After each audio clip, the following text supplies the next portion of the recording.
Hi, I'm Jennifer Carroll from CelebratingEverydayLife.com, and today we're going to do some Christmas in July crafting with Cricut's brand new Infusible Ink, and we're going to make some Christmas coasters.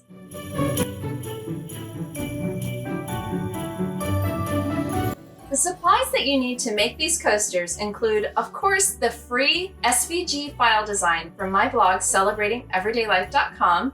When you sign up to receive my newsletter and join the community, you get free access to my resource library, and the design that I'll be using today is included there for you for free. And then, of course, we're going to need some coaster blanks. Cricut has a square coaster blank and a circular ceramic coaster blank. And of course, since we are doing an Infusible Ink project today, I'm using the Infusible Ink from Cricut. For the designs today, I'm using the red Cricut ink color and the green that's included in the Tropical Palm design. So I have both of these. And then, of course, we're also going to need our Easy Press to fuse the design onto our Cricut. And with the Easy Press, I'm using my Easy Press 2. To go with that, I have my Easy Press mat, and I have a piece of cardstock. I'm going to need some of the butcher paper that does come in the box with the Infusible Ink. I cut these designs out using my Cricut Maker, but you could also use your Cricut Explorer. I have a Cricut Explorer Air 2. It would work perfectly with this. And when I applied this to my standard cutting mat, I used a brayer to help get it on because I don't like to touch the surface of the Infusible Ink more than is absolutely necessary, just because I don't want to transfer any oils from my hands to that surface since we are using it together. You'll also need a lint-free cloth and some scissors to cut your design out away from the backing paper. So let's get started. So I've already cut the designs out with my machine, and I'm going to get my glasses on so I can, I see everything now. So I've already cut out and I've peeled away the Cheers logo, that's the Cheers text that I'm gonna put on the coaster. And then I have the wreath that goes with it. And I've already cut this out on the green, but I've waited to peel it with you so you can see how this comes together. Now, Cricut recommends that when we're doing this, that you go ahead and kind of start curling this. You don't want to crease it, but you do want to curl it so that it does start to release from the sheet more easily. So I'm going to set this aside, and I'm just going to lift up the corner of the paper. So we're going to pull this away. And one of the things that I love about this that is so much easier than vinyl is that the transfer paper is not sticky. So you know how vinyl wants to just stick to itself, and this doesn't, which I find so handy. All right, and voila! Look at how easy that is revealing this design. Perfect. All right, and I'm just going to, now I'm gonna cut this piece off because I actually want these in a couple of pieces, and I'll show you why in just a second. Now, if I had cut this out all in one design, all on one color of the transfer paper, of course that would be easier, it would all just come off, but I thought it would be really pretty to have two colors. So we are doing it in two pieces. And there we go. All right, so again, I'm just going to cut this from the sheet, and I will set this out of my way. Perfect. So I've got these peeled off, and I have my coaster ready. And I'm going to, step one, of course, is to clean it with a lint-free rag. Make sure there is nothing on there that would inhibit this from fusing. We want the Infusible Ink transfer sheet to completely fuse with our coaster. So we want to make sure it's perfectly clean. So you want to wipe it with a lint-free rag. So I'm going to put this on here. Remember, when you are cutting this design out on your machine, remember to mirror your design. It's so important to mirror the design because this goes on in reverse. And just make sure when you're getting this on that every part of this design is touching the coaster and is not, like, it looks like I've got a little bit here that's not quite touching. it's getting stuck on the other transfer sheet.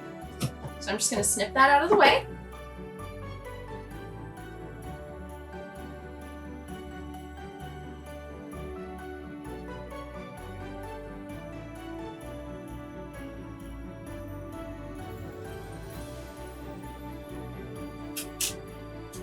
And now I've got this all on here. And the great thing is now these two pieces are onto each other. And so now I can actually lift this whole thing up. And now it's like it's one sheet. And I can perfectly center it exactly where I want. So don't feel like you can't adjust things. You totally can. And our machine is talking to us. It's all good.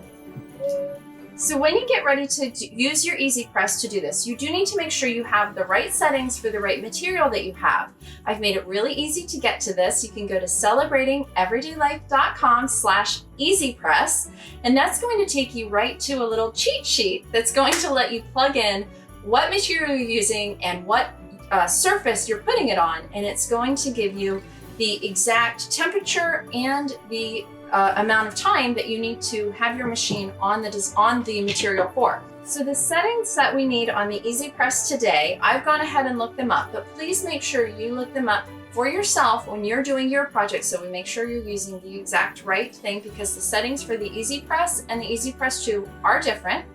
So the settings for the that we're going to use today, we're using the round ceramic coasters. I have the Easy Press 2 set at 400 degrees, and we're going to have it on there for 240 seconds. So I've got my mat, and Cricut recommends that we put a piece of cardstock down on top of the mat. Next, we've got our coaster. We've got our design that we have put on there, and we've made sure that it is now the right way because we mirrored it when we cut it with the machine. And we're going to take our piece of butcher paper and we're going to put that over top. And then we are going to take our Easy Press and we're going to put it on. So we're going to take the Easy Press and we're going to put it on, and we're going to press start.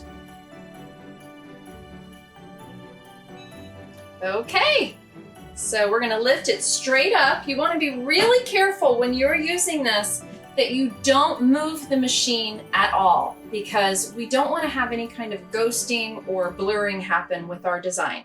So I'm going to go ahead and take the butcher block paper off, but then Cricut says that we should just let it sit, cool completely before we do anything else with this. So as tempting as it is, and maybe it's best to walk away, I don't know.